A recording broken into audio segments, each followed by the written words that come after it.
गोरखपुर से हमारी अगली प्रतिभागी हैं महिमा मौर्य 158।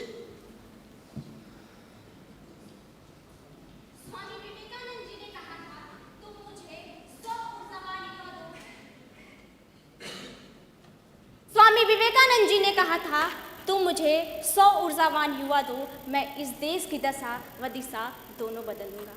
इस वाक्य को चरितार्थ करते हुए जब एक अकेला कलाम खड़ा होता है तो इस देश को परमाणु शक्ति बना देता है। और आज जब भारत के पास 65% युवा है तो इस देश की दशा व दिशा बदलने से और भारत को 2047 तक विकसित भारत बनाने से कोई रोक नहीं सकता है।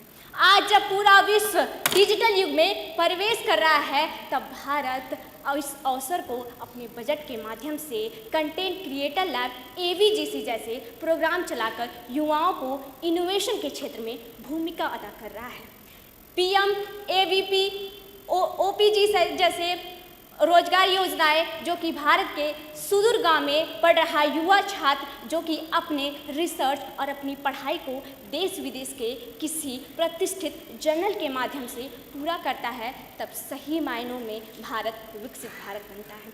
जब 1 डिस्ट्रिक्ट 1 गर्ल्स जैसी योजनाएं चलती हैं तब मैडम क्यूरी, सावित्रीबाई फुले और गार्गी अपला सशक्त नारियां पैदा होती हैं। मैं आज आपके सामने एक ऐसे सपने की कहानी लेकर आई हूँ, एक ऐसे युवा भारत की कहानी जो अपनी मंजिल खुद लिख रहा है।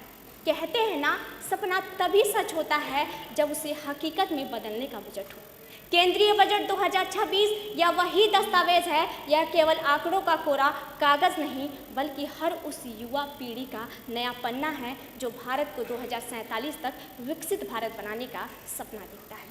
हम अक्सर कहते हैं बेटा पढ़ लिख कर नौकरी कर लेना, लेकिन बजट में सरकार कह रही है बेटा पढ़ लिख कर नौकरी देना सीखो। कैसे? MSME सेक्टर के लिए 10,000 करोड़ का ग्रोथ फंड जो कि स्टार्टअप और छोटे उद्यमियों के लिए पूंजी मुहैया कराएगा, साथ ही स्व आश्रित इंडिया फंड के लिए 2,000 करोड़ का आधिकारिक कोष लगाया गया है। 500 करोड़ का पहली बार महिला उद्यमियों के लिए लोन स्कीम भी लाई गई है। दोस्तों, यह बजट हमारी पीढ़ी का बजट है। यह हमें शिक्षा देता है, कौशल देता है, अवसर देता है, सपने देता है।